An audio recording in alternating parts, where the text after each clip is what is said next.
Hello all. Evening టైంలో ఎక్కడనో చూపిస్తుంది అని అనుకుంటున్నారు కదా. ఈవినింగ్ టైంలో మా ఇంటి దిక్కు ప్లేసెస్ ఎట్లా ఉండేవో చూపిద్దామని వచ్చిన. ఇవి చూడండి ఎట్లున్నాయో. మొన్ననే నాట్లేసిన పొలాలు ఇవన్నీ. మస్తు ఉంది కదా వ్యూ. సూపర్గా అనిపిస్తుంది. ఇక్కడ అయితే మస్తు ప్రశాంతంగా ఉంటుంది.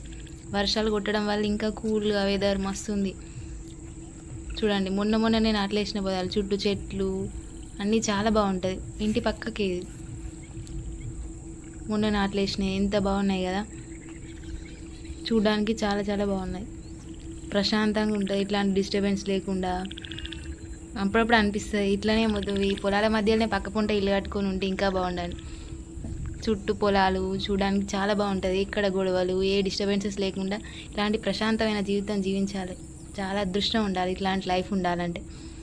మస్తుంది కదా వెదర్. ఈ మొన్నేసిన నాట్లే ఇప్పుడు వర్షాకాలం స్టార్ట్ అయింది కదా, ఇక నాట్లకు వంగిపోయినట్టు అయినాయి మొత్తం. ఇది రోడ్డు అట్లా కనిపిస్తుంది, అంటే ఒడ్లు పెట్టారు. ఇవి కూడా అన్ని నాట్లు వేసినాయి. దగ్గర నుంచి చూపిస్తా.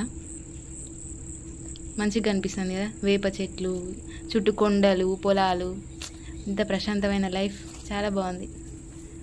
ఎప్పుడు అంటే వీటి పక్కకే ఉండాలని అనిపిస్తుంది. మంచిగా ప్రతిదీ సీజన్ బట్టి చూస్తాయి. దగ్గర నుండి చూపిస్తాయి చూడండి.